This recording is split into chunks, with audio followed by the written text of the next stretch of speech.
What if the only way to inherit love was to lie? No one in my family wanted to speak at my cruel grandmother's funeral. Her silence-filled goodbye was about to become a scandal, until I stood up and told the one story she had never earned.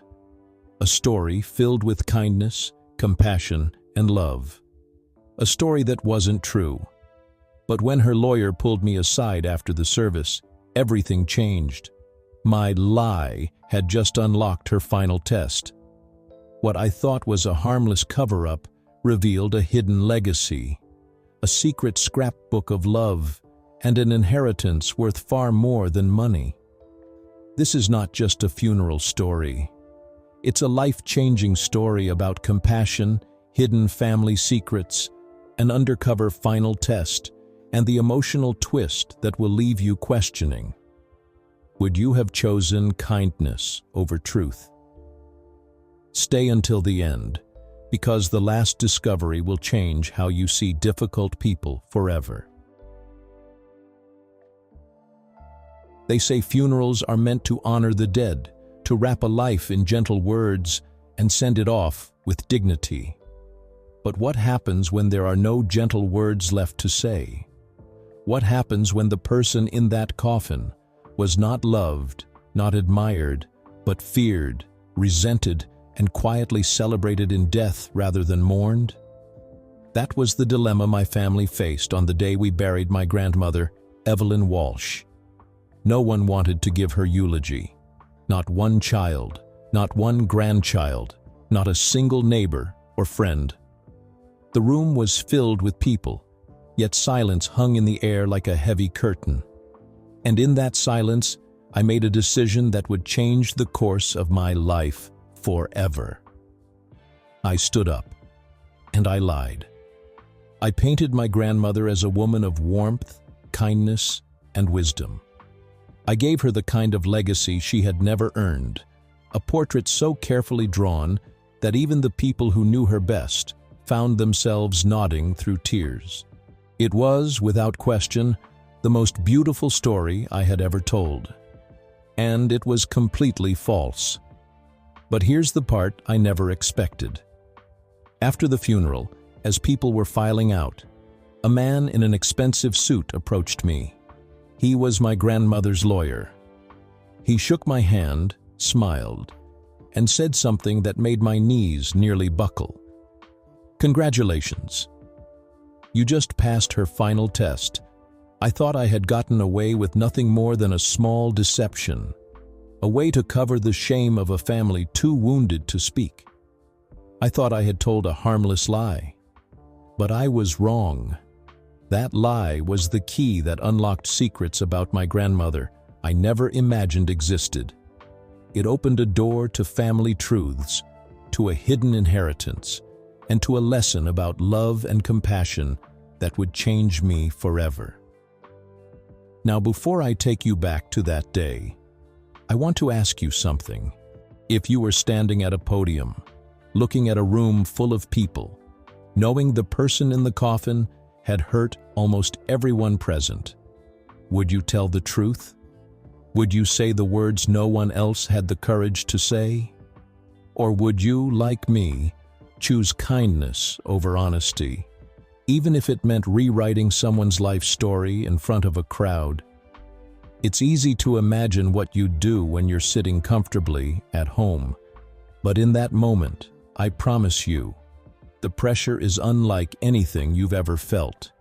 The eyes, the silence, the weight of decades of family pain pressing down. I didn't rise to speak because I wanted to. I rose because the silence was unbearable, because it felt like if someone didn't say something, the shame would swallow us all whole. And yet, I never imagined that my decision to spin a lie would not only change how people remembered Evelyn Walsh, but also reveal who she truly was. This isn't just a story about a funeral. It's not just about inheritance or money, or even about the cruelty of one complicated woman. This is about the power of perception, about the line between truth and compassion, and about how sometimes the lies we tell out of kindness reveal more truth than the harshest reality ever could. By the end of this story, you'll understand why that single eulogy, spoken by the forgotten grandson, the one no one expected anything from, became the most important moment of my grandmother's life, even though she wasn't alive to hear it. So sit with me for a while. Picture the funeral parlor. Picture the uncomfortable shifting of bodies in their seats, the way no one dared to look up when the director begged for someone to speak. Picture the coffin of a woman who had spent 84 years demanding loyalty, punishing weakness, and rewarding only those who bowed to her will. And then picture me, a 28-year-old high school teacher, the quiet one in the family, the one who had learned long ago that getting close to Evelyn Walsh meant getting burned. Imagine me standing up in that silence, knowing the truth could cut deeper than any knife, but choosing instead to build a story out of words that had never been lived. I thought it was a moment of mercy. I didn't know it was a test. I didn't know that a woman I believed to be incapable of love had been watching me for years, keeping score in ways I could never have imagined. I didn't know that the fake legacy I gave her in that moment would become the bridge to discovering her real one. This is the story of how a cruel grandmother, despised in life, managed to teach her most important lesson only after her death. And it begins with a lie. The Riverside Funeral Home smelled faintly of lilies and polished wood. It was the kind of place designed to look peaceful. But that morning, peace was the last thing anyone felt. I sat in the front row, staring at the mahogany casket draped in flowers. Flowers no one in the family had actually sent. The funeral home had arranged them to make the scene less bleak. It was a strange kind of irony. A beautiful display for a woman who had inspired so little love. Around me, my family shifted uncomfortably, as if the seats were made of nails. We weren't a family united in grief. We were a collection of people trapped in the same room, bound only by obligation. You could see it in their faces, in the way they avoided each other's eyes. We were all there for the same reason, to bury Evelyn Walsh. But no one wanted to admit that most of us weren't mourning her loss. If anything, there was a quiet sense of relief. Evelyn had lived 84 years, and in those years, she had managed to turn almost every relationship into a battlefield. She didn't just speak her mind, she weaponized it. A cruel word here, a cutting remark there, delivered with surgical precision. She knew how to find your softest spot and press until it hurt. I glanced at my cousin Derek, sitting a few rows back. As a teenager, he had struggled with his weight, and Evelyn never let him forget it. Even now, in his 30s, you could see the shadow of those years in the way he avoided buffets at family gatherings, as if he could still hear her voice mocking him. Then there was Sarah, another cousin. She used to dream of being an artist, of filling the world with color. But after Evelyn spent an entire Christmas dinner tearing into her, lecturing her about how artists end up broke and miserable, Sarah put down her brushes. She works in insurance now. Safe, predictable. Exactly what Evelyn thought was acceptable. This was the legacy she had left us. Shame, silence, and abandoned dreams. And yet, here we were, expected to pretend, to offer kind words for a woman who had made kindness a foreign language in our family. At the front of the room, the funeral director, a nervous man named Mr. Peterson, cleared his throat. His voice wavered as he tried again. Surely someone would like to share a memory of Mrs. Walsh. Perhaps a story. a lesson she taught you. The silence that followed was so heavy, it felt like a physical weight pressing down on us. My Uncle Robert stared at his shoes with the intensity of a man hoping the floor would swallow him whole. My Aunt Margaret scrolled her phone, tapping furiously as though her screen held a more pressing emergency. My cousins. They suddenly became fascinated with the floral arrangements, leaning in close as if those petals held answers none of us had. Mr. Peterson tried again, his desperation creeping in. Anyone? Just a few words. A favorite memory. Still nothing. I could feel the whispers starting among the neighbors, the elderly church members who had shown up out of duty. Their eyes darted around the room, puzzled, maybe even horrified. Had they ever seen a funeral where no one wanted to speak? Where the silence itself was the loudest statement about the life being remembered. Finally, Uncle Robert muttered something. She was a very strong woman. His voice cracked on the word strong.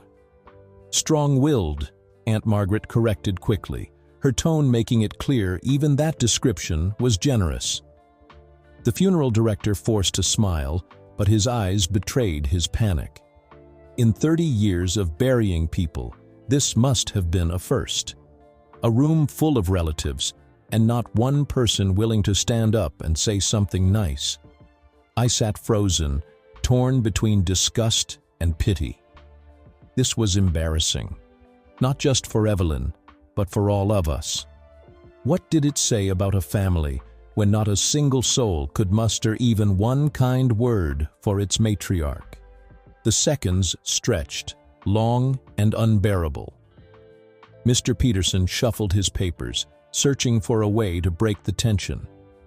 He opened his mouth to speak again, but before he could, I heard my own voice cutting through the silence. "I'll do it," I said. The words felt foreign, like they belonged to someone else. But suddenly, every head in the room snapped toward me. My Uncle Robert blinked in shock. My cousin Derek looked almost alarmed, as though he thought I'd lost my mind. Aunt Margaret leaned forward and whispered urgently, "Nathan, you don't have to." "I know," I whispered back, "but someone should." And with that, I stood and began the slow walk toward the podium. The air seemed to change as I moved. It was thick, electric, filled with disbelief. Me, the grandson who had never played her games, never begged for her favor, was about to speak for Evelyn Walsh.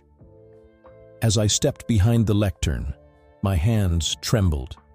I looked out at the faces, family, neighbors, strangers, all waiting, all curious, some skeptical. And in that moment, staring at the casket of the woman who had made my childhood a battlefield, I realized something terrifying. I had no idea what I was going to say. I was 28 years old when I stood at that podium, but my story with Evelyn Walsh stretched back as far as I could remember. To understand why it was me, and not anyone else, who finally rose to speak at her funeral, you have to understand what it meant to grow up in her shadow. Evelyn was not the kind of grandmother who baked cookies, knitted sweaters, or slipped candy into your hand when your parents weren't looking. No, Evelyn was a force of nature, and not the gentle kind. She was more like a storm, unpredictable, powerful, and often destructive. From the outside, she looked like a woman who had everything. She had money, a grand house on Elm Street with perfectly trimmed hedges and a front door that gleamed like polished mahogany. She hosted family gatherings in rooms filled with antique furniture and chandeliers that sparkled under the light. But beneath that polished surface lived a woman who thrived on control. When I was young, I thought maybe I could win her over, the way my cousins tried to. They would show up at her house dressed neatly, rehearsing compliments about her home, her jewelry, even the way she decorated for the holidays. They learned early on that Evelyn liked flattery almost as much as she liked power. And more importantly, she rewarded it. But I was never very good at pretending. The truth is, I wasn't Evelyn's favorite. I wasn't even close.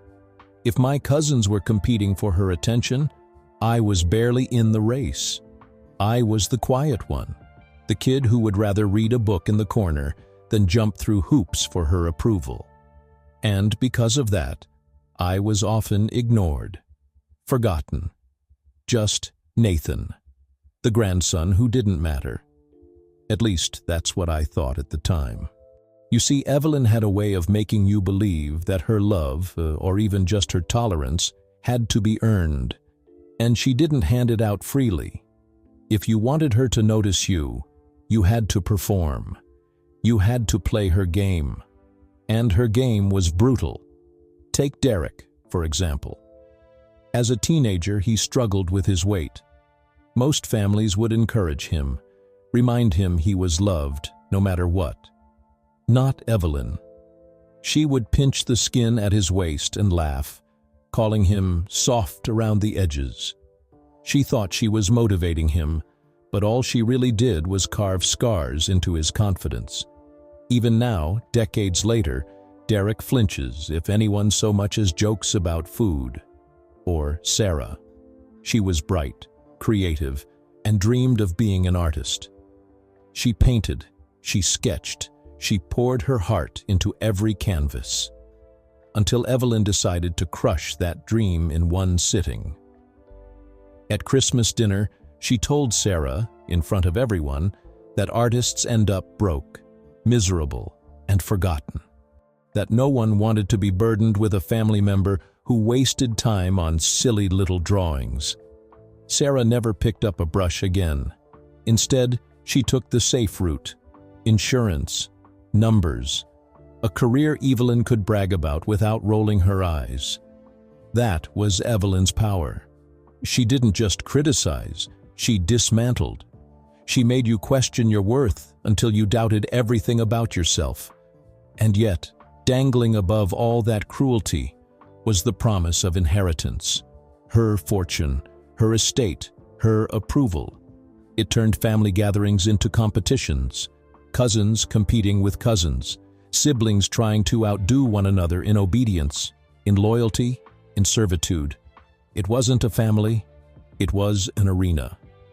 I stopped playing years ago, not because I was stronger, or wiser, or better than anyone else, but because I learned early on that no matter how hard I tried, Evelyn would find a way to hurt me too. And yet, I still visited. Not often. Maybe once every few months.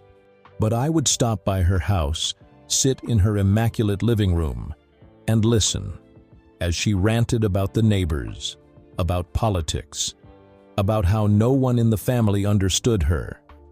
I didn't flatter her. I didn't beg for money. I didn't even pretend to agree with everything she said.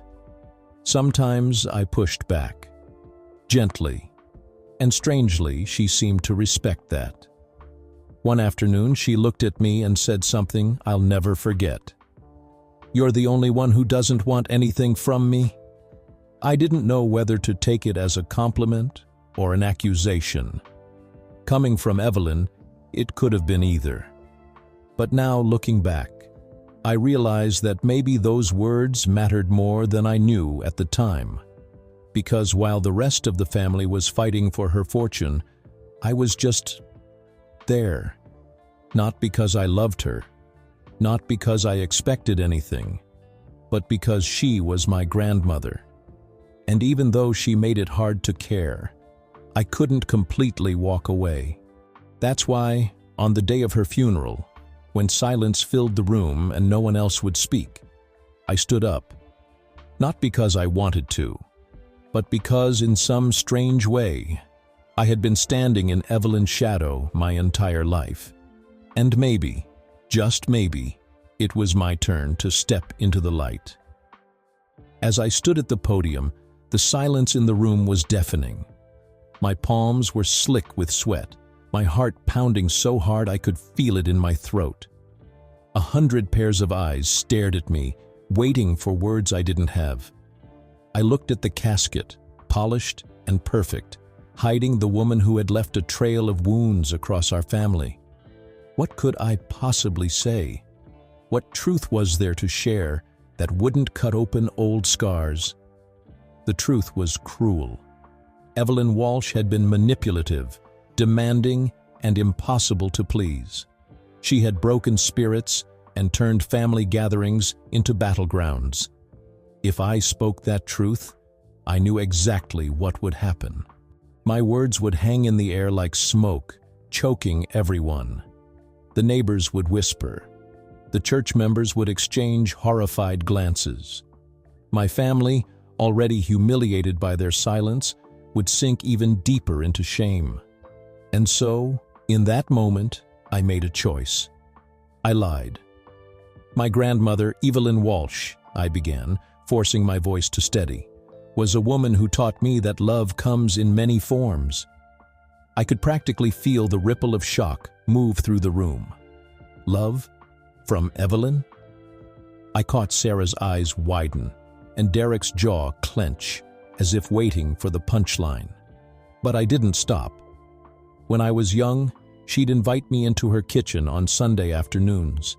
She taught me how to make her famous apple pie, the one with the secret ingredient she never wrote down in any cookbook. A complete fabrication. Evelyn had never cooked a meal in her life. The kitchen, to her, was the housekeeper's domain. But the lie rolled off my tongue like it had always been true. She would tell me stories about her childhood during the Depression, about how her family always found ways to help their neighbors who had even less, also false. Evelyn had grown up wealthy, untouched by hardship, and I had never once heard her speak fondly of helping anyone. But as I said it, I saw one of her elderly neighbors dab at her eyes with a tissue. I pressed forward. She taught me that true strength isn't about being the loudest voice in the room. I paused, locking eyes with Uncle Robert, who had spent his whole life shouting to be heard over his mother's criticisms, but about being the person others can rely on when everything falls apart. The words were fiction, yet they landed like truth. Heads nodded. People shifted forward in their seats. I could feel the room bending toward me, wanting this story, needing it. She had a way of seeing potential in people that they couldn't see in themselves. She pushed us, yes, but only because she believed we were capable of more than we realized. That was perhaps the biggest lie of all. Evelyn hadn't pushed us to be better. She had pushed us to break. Yet in that moment, no one seemed to question it. They wanted to believe. I went further still. I remember one of the last conversations I had with her. She told me the most important thing in life isn't what you accumulate, but what you give away. That kindness is the only currency that matters, and the richest people are the ones who make others feel valued. If there was irony in those words, it nearly choked me. Evelyn had hoarded both wealth and affection like a dragon guarding treasure. And yet, as I spoke, I watched the congregation melt. My Aunt Margaret's lips trembled. My cousins shifted uncomfortably, torn between disbelief and longing. Even the funeral director, standing off to the side, let out a relieved sigh, as though the crisis had finally been averted. She wasn't always easy to understand, I continued, softening my tone. She had high standards. She didn't suffer fools gladly, but beneath that tough exterior was a woman who cared deeply for her family and her community. I looked down at the casket.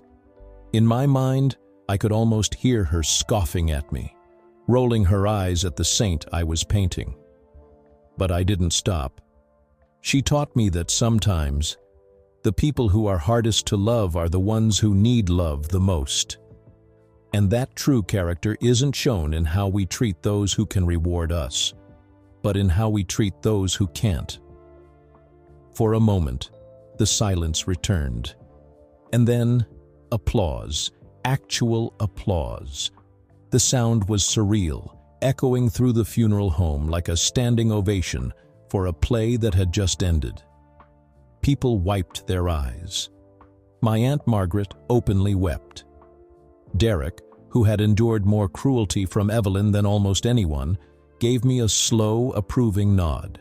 Even the funeral director clapped softly, his face shining with relief.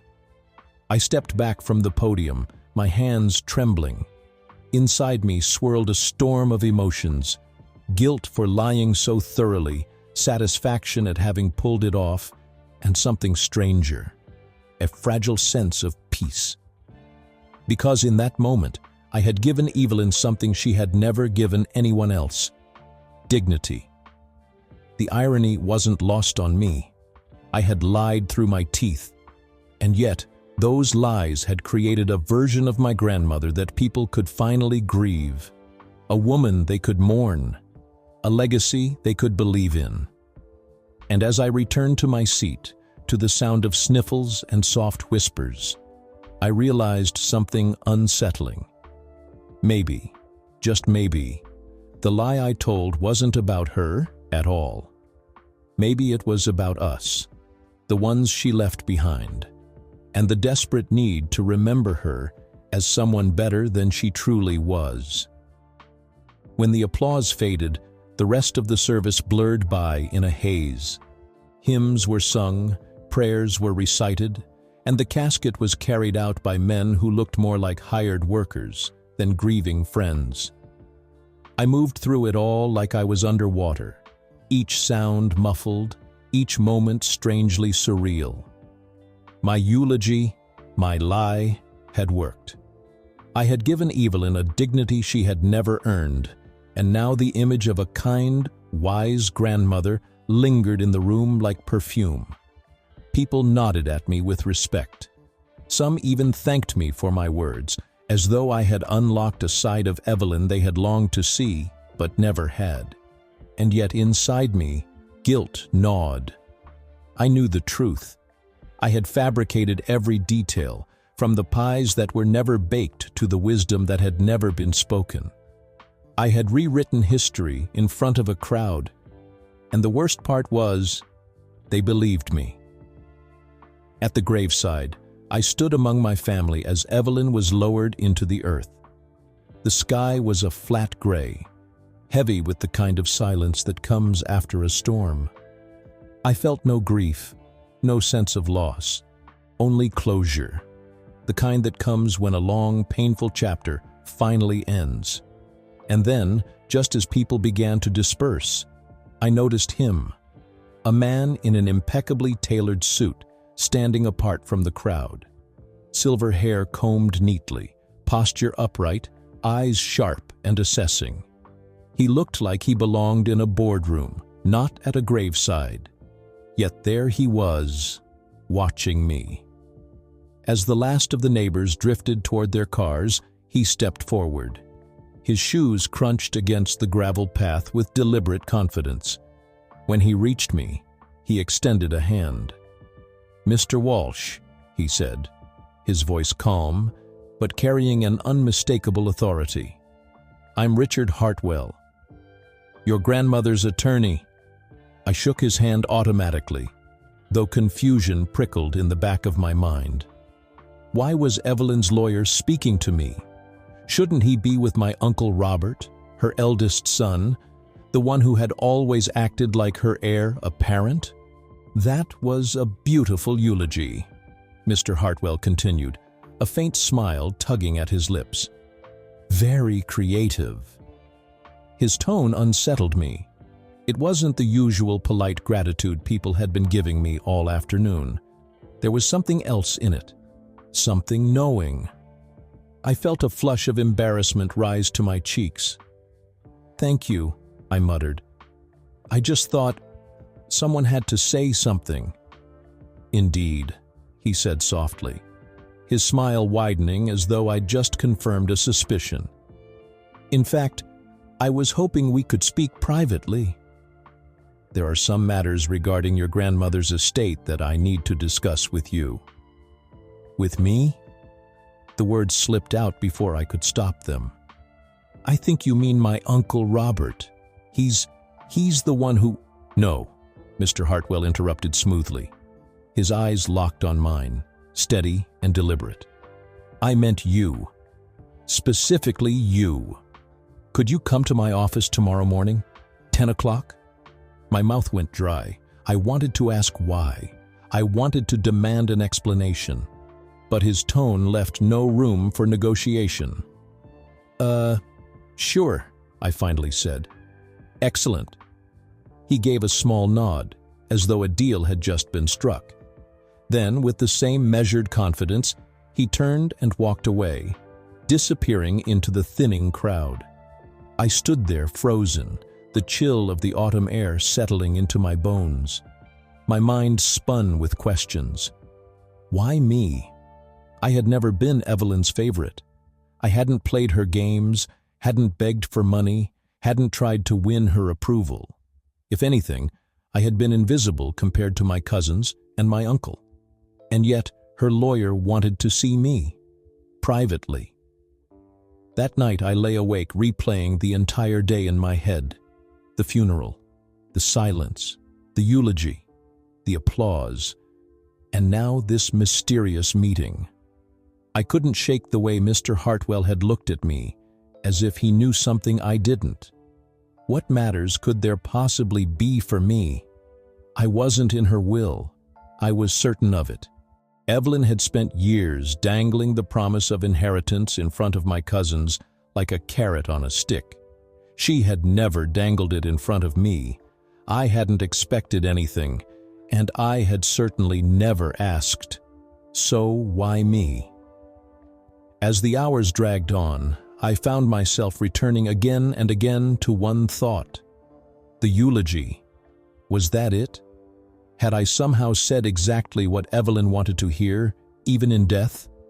Was it possible that my lies, my attempt at mercy, had unlocked something bigger? I didn't know it then, but that chance encounter at the graveside was the beginning of the real story. The story behind Evelyn's cruelty, the story of her hidden tests, the story of an inheritance I never expected, and a lesson I didn't know I needed. The next morning, I found myself standing in front of a tall brick building with polished brass doors and the name Hartwell and Associates engraved in stone above the entrance. It looked expensive, the kind of place where every chair cost more than my car, and the air itself seemed to hum with quiet authority. I checked my watch. Exactly 10 a.m. I wasn't sure if being punctual mattered, but something told me it did. With a deep breath, I pushed open the heavy doors and stepped inside. The receptionist greeted me politely and ushered me toward a hallway lined with dark wood paneling. At the end, double doors swung open to reveal an office that looked like it belonged in a movie. Mahogany desk, leather-bound books, framed diplomas, and sitting behind the desk was Richard Hartwell, the silver-haired lawyer from the graveside.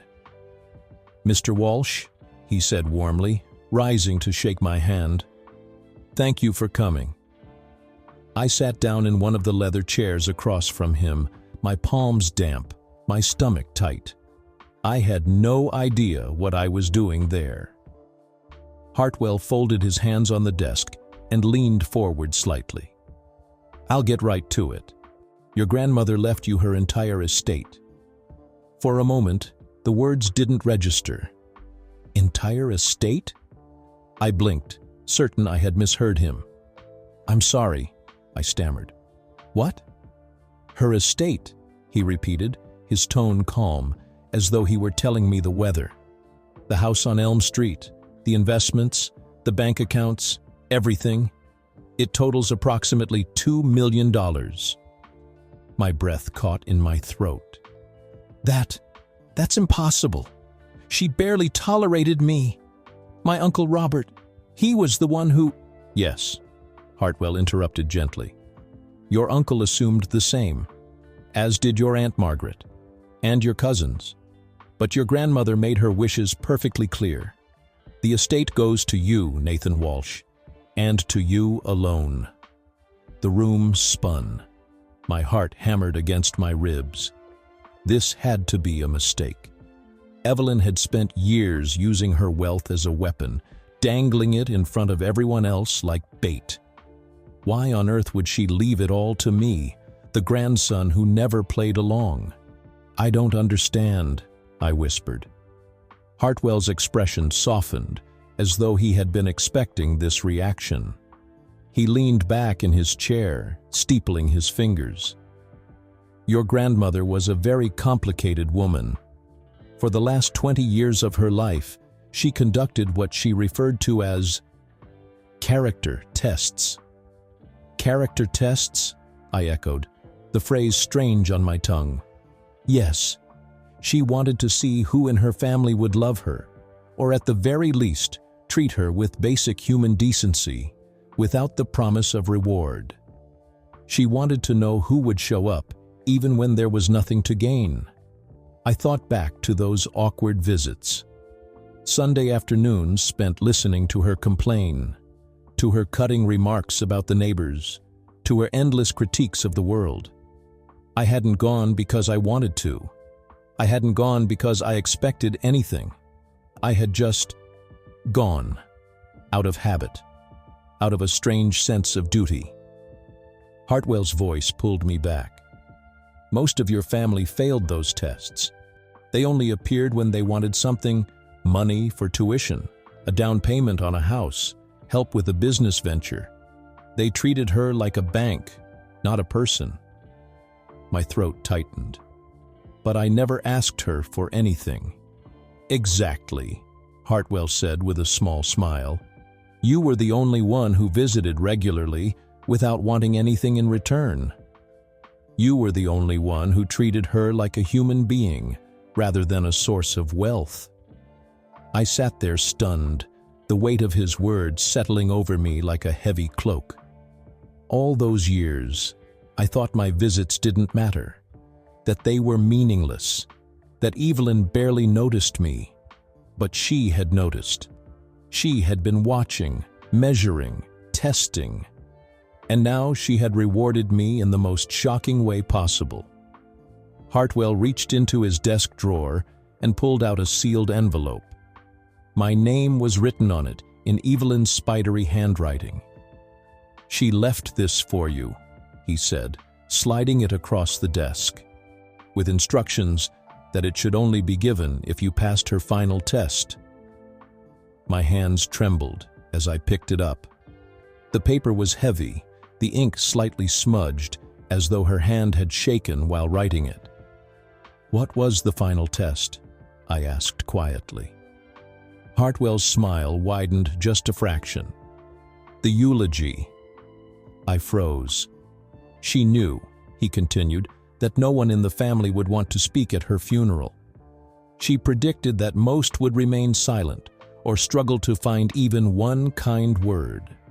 But she hoped someone, just one person, would choose compassion over honesty, kindness over truth.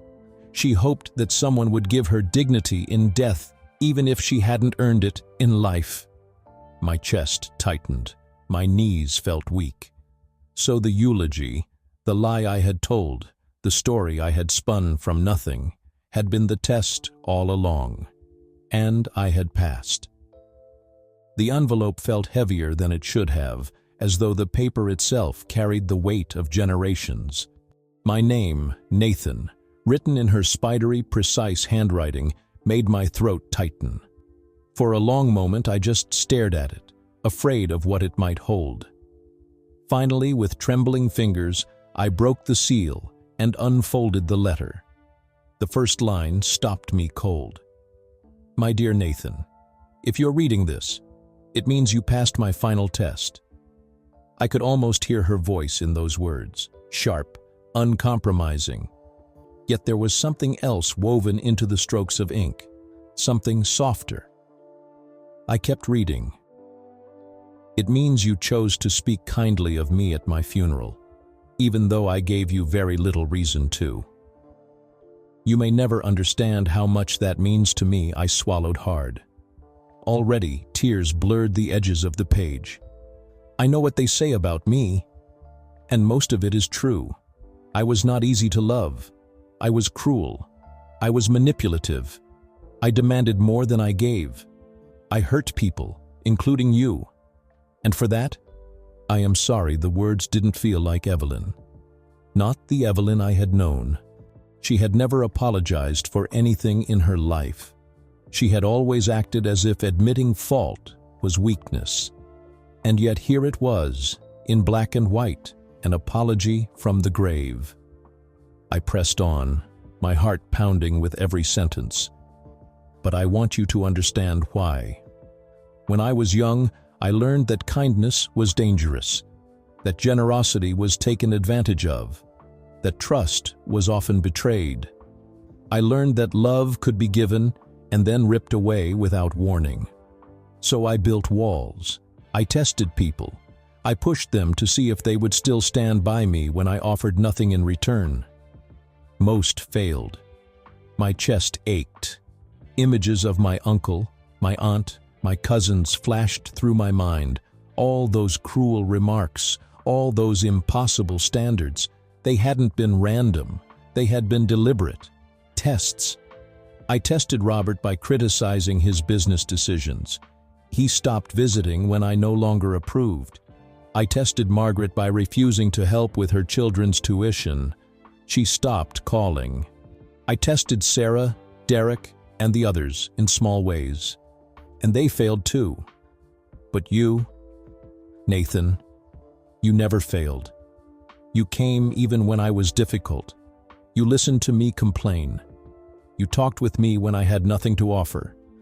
You treated me with respect when I gave you none. And though I never said it aloud, I noticed every visit, every conversation, every small kindness. The tears came harder now, spilling down my face. The money I leave you is not a reward. It is a recognition. You showed me compassion when I didn't deserve it, and that is the rarest, most valuable quality a person can possess. You saw me not as a bank, not as a tyrant, but as a human being. And for that, you have inherited not just my estate, but my respect. I had to set the letter down for a moment, my hands shaking. The words blurred and reformed through my tears. Evelyn, the woman who had made me feel invisible for most of my life, had been paying attention all along. I forced myself to keep reading. I know I cannot undo the harm I caused. I cannot give back the years of warmth I withheld. But I hope you will use what I leave you to build a life of kindness, to live differently than I did, to choose compassion over cruelty, patience over anger, hope over fear. And when you face people who are difficult to love, as I know you will, I hope you will remember me, not as the bitter woman I often was, but as the frightened woman beneath it all, who longed to be loved but was too afraid to ask. I covered my mouth, stifling a sob. Thank you, Nathan. Thank you for seeing something good in me, even when it wasn't there. Perhaps it was there all along, buried under fear. Perhaps you were the only one willing to look deep enough to find it. For that, I love you, in the only way I knew how. Signed simply, Evelyn. I sat there in that polished office, surrounded by leather chairs and mahogany shelves, clutching a piece of paper that had just rewritten everything I thought I knew about my grandmother. She had been cruel. Yes. She had been manipulative. Yes. But beneath it all, she had been lonely, afraid, human. And in her final act, she had given me not just her fortune, but her truth. For the first time in years, I cried for Evelyn Walsh, not the tyrant, not the manipulator, but the broken, frightened woman who had spent a lifetime hiding behind cruelty and who, in death, had finally laid down her armor. When I finally lowered the letter onto Hartwell's desk, my hands were trembling. My cheeks were damp with tears I hadn't even realized were still falling. The room was silent, except for the faint ticking of a grandfather clock in the corner. I felt hollow and heavy at the same time, as though Evelyn had reached from beyond the grave to place a weight directly on my chest. For so many years I had carried one version of her in my mind: the sharp-tongued tyrant, the manipulator, the cruel matriarch who seemed to thrive on other people's misery. But now I had to face the possibility that I had only ever seen half the truth. "She wasn't testing you to be cruel," Hartwell said quietly, breaking the silence. His voice was gentle, as though he were speaking to a child who had just woken from a nightmare. "She was testing you because she had been hurt too many times. She had forgotten how to trust, but she never forgot how to recognize kindness." I let the words sink in. They didn't excuse everything Evelyn had done. They didn't erase the damage she'd inflicted on my cousins or the bitterness she'd sown in my uncle and aunt. But they reframed it. They made me see her not as a villain, but as a woman who had armored herself in cruelty because she believed it was the only way to survive. And suddenly, those Sunday visits looked different. I remembered sitting in her formal living room, my feet barely touching the edge of her expensive rug, while she complained about the neighbors or ranted about the world going downhill. Back then, I thought she just enjoyed hearing herself talk. But now I wondered, was she really complaining, or was she reaching out the only way she knew how? I remembered the way she would ask me the same questions over and over again. "How's work? How's school? How's your health?" At the time, I thought she was forgetful, distracted, or simply going through the motions. But what if those were her attempts at connection, fumbling and clumsy as they were? I remembered the moments of silence when she'd just sit across from me, staring at her teacup or out the window. I used to feel awkward, filling the quiet with small talk. But now I wondered, was she testing me to see if I would stay? To see if I could sit with her, even when there was nothing to gain? The truth hit me hard. I hadn't wasted my time on those visits. I had given her something she desperately needed but didn't know how to ask for: company, patience, presence. And maybe, just maybe, that's why she chose me in the end. But the realization brought more than just clarity. It brought guilt. All those years I thought she was just bitter, just mean, just incapable of love. I never considered that her cruelty might have been a shield, that every harsh word was a brick in a wall built to protect a heart that had been broken long before I ever knew her. "I feel terrible," I admitted, my voice barely above a whisper. "I thought she hated me. I thought she didn't care at all." Hartwell studied me with kind eyes. She was both. She was bitter and lonely, cruel and afraid. She was a paradox, Nathan. And so are most people, if you look closely enough. His words stayed with me long after I left that office, carrying a cashier's check for $2 million and a truth far heavier than any fortune. Walking back to my car, I noticed things I hadn't before. A mother holding her child's hand, an older couple walking slowly together, a man helping a stranger pick up dropped papers. Small acts of kindness, tiny gestures that made the world a little softer. Evelyn had spent her life ignoring that softness, punishing it, even mocking it. But in the end, what had she wanted most? Not obedience, not fear, not wealth. She had wanted kindness. And now I had to ask myself, what would I do with that lesson? Would I repeat her mistakes, hiding behind cynicism, punishing people for their weaknesses, protecting myself with sharp words? Or would I choose differently? Would I choose compassion, even when it wasn't easy? Even when people didn't deserve it? That night, lying in bed, I replayed the eulogy in my mind, the lies I had told, the stories I had invented. And for the first time, they didn't feel like lies anymore. They felt like possibilities, like glimpses of the person Evelyn could have been, the person she wished she were, the person she had buried under decades of fear. I realized then that my words had given her more than dignity in death. They had given her the story she wanted, but never had the courage to live. And in a strange, almost mystical way, maybe that was the truest gift I could have given her. Because sometimes the greatest truth is not about what someone was, but about what they longed to be. 6 months passed before I could bring myself to set foot inside my grandmother's house again. By then, the shock of the inheritance had dulled into something quieter. I had paid off my student loans, bought a modest little house, and put the rest of the money away. I didn't live extravagantly. In fact, most people around me had no idea I had come into money at all. But the emotional weight of it? That hadn't gone anywhere. The Elm Street house was mine now, though it still felt foreign.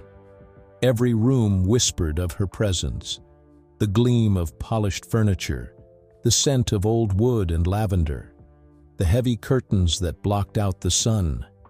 It wasn't a home, it was a museum, a fortress she had built around herself. I walked through it slowly, touching the edges of picture frames, opening cabinets that still held china I had never once seen used. I had come that day with the intention of sorting things out, donating what could be donated, selling what could be sold. But the task felt impossible. Every drawer I opened seemed to breathe out ghosts. Then, in her bedroom closet, behind a row of stiff formal dresses that still smelled faintly of perfume, I found it. A large, worn scrapbook. It was tucked away on a high shelf, hidden behind shoeboxes. The cover was faded, the binding frayed from years of use. My heart pounded as I pulled it down, dust rising into the air. I sat on the floor, the scrapbook resting on my lap, and slowly opened the first page. What I saw made my breath catch. It was my report card from elementary school. My name written in a childish scrawl across the top, the teacher's notes praising my reading skills. Taped carefully into the page with neat handwriting underneath. Nathan, age 8, always so bright. I turned the page. A newspaper clipping. A photo of me standing next to my high school principal, holding an award I'd forgotten I'd even won. Next to it, she had written, "So proud of him." Another page, the program from my college graduation. I hadn't even remembered her attending, but there it was, preserved like treasure. Photo after photo, scrap after scrap. There I was at 12, awkward and gangly, holding a Christmas ornament. Underneath, Nathan at Christmas. Such a good boy. There I was at 16, helping my mom wash dishes at Thanksgiving. Captioned, "Always helping." There I was at 22, standing in my graduation gown, beaming, with Evelyn herself just barely in the background. Smiling. Actually smiling. I turned page after page, my tears dripping onto the fragile paper. For so long, I had believed she barely noticed me, that I was invisible, that I was the grandson who didn't matter. But she had noticed. She had been watching all along. quietly, secretly, documenting my life with a tenderness she never once showed to my face. And then I reached the final page. Taped neatly in the center was a single photo I had never seen before. It was from my high school graduation party. I was sitting on the back porch, showing her something on my phone. And she, Evelyn Walsh, the woman who rarely smiled, the woman who wielded her tongue like a weapon, was leaning in close, laughing. Beneath the photo, in her careful handwriting, were the words that broke me completely. My dear Nathan, the only one who sees me as a person, not a bank account. I hope someday he understands how much his visits mean to me. I dropped the scrapbook into my lap, my shoulders shaking with sobs I couldn't hold back. All those years, I thought I had been nothing to her, that my visits were meaningless, that she tolerated me at best. But this book, this secret archive of my life, told a different story. She had cared, deeply, fiercely. She just hadn't known how to show it. I cried there on the floor of her closet for what felt like hours. Not for the cruel grandmother who had made my childhood difficult, but for the lonely, frightened woman who had loved me silently, from behind her walls. And in that moment, something inside me shifted. The eulogy I had given, the lies I had told, they didn't feel like lies anymore. They felt like prophecy, like I had spoken aloud the truth of who she longed to be, even if she never found the courage to live it. For the first time, I didn't just inherit her money. I inherited her story, and I understood that my responsibility wasn't to carry her cruelty forward, but to carry forward the love she had been too afraid to show. A year passed. Life, on the surface, looked much the same. I was still teaching English at the high school, still living in my modest house, still eating takeout on Friday nights and grading papers late into the evening. But beneath the ordinary rhythm, everything had changed. Not because of the money. Yes, $2 million was life-altering. It freed me from debt, gave me security I'd never dreamed of. But the real change wasn't in my bank account. It was in the way I saw the world, in the way I saw people. I found myself looking at the difficult students in my classroom differently. The ones who lashed out, who tested my patience, who seemed determined to make life harder for themselves and everyone around them. Before, I might have written them off. Now, I wondered, were they just building walls the way Evelyn had? Were they pushing me away because they were afraid to be let down if I got too close?